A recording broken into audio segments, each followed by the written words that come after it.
လိတ်အမွေးမရှိတော့ဘယ်လိုသိလဲ အခွင့်အရေးရှိရလေလေကအခွင့်အရေးပါ โอเคအဖြေကလိတ်တယ်ဖြေလိတ်ရှိလားပါတယ်ဟုတ်ပြီဒါတစ်ခုပဲကြာနှစ်ခုပဲကြာတော့နော်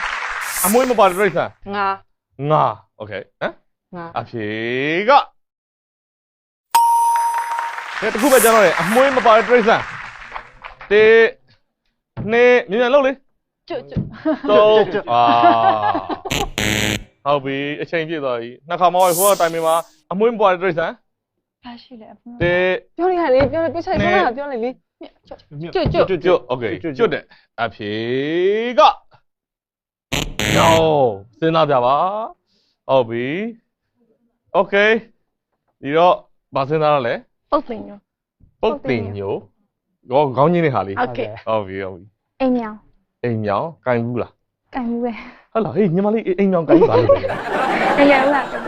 ဟောအိမ်မြောင်ဝေးကတော့ကစားလာတယ် ကြည့်ရကန်ကြည့်ရ ဟုတ်လားအမွေလုံးဝမပါဘူးလား ဟုတ်ပါ ဩဟုတ်ပြီ ဟောဖားပါထားပြီးသားရဲ့ အေးဆက်ပြောဆက်သွင်းနေမလားညီမလေးမိုးလင်းသွားလေးခဏနေကြပြောကြည့်ပါဦးအမွေပါတဲ့စဉ်းစားကြည့် အိမ်မြောင်ပါပြောပြ အေးပြောကြည့်ညီမမေးနေတာပြော အိမ်မြောင်ပဲပေါ့ အိမ်မြောင်မရှိရတော့သူတို့အိမ်မြောင်စော့ဘူးလားစော့ဘူးဟုတ်လားအေးရုံမောင်အိမ်မြောင်ရှိလား မရှိဘူး ဟုတ်လား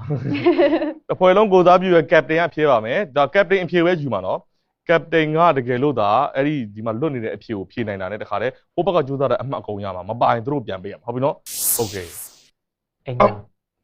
ဘာမပြော ဘာမှတော့မပေးရအိမ်မြောင်ဘယ်လောက်ကြီးလဲအိမ်မြောင် ဟမ် အိမ်မြောင် အိမ်မြောင် အိမ်ကအိမ်မြောင်ဘယ်လောက်ကြီးလဲလို့ မသိဘူး โอเคအိမ်မြောင်ဆိုတဲ့ဖြေနံပါတ်5မှာပါရင်သူတို့အမှတ်ရမယ်နော်ကဲအဖြေက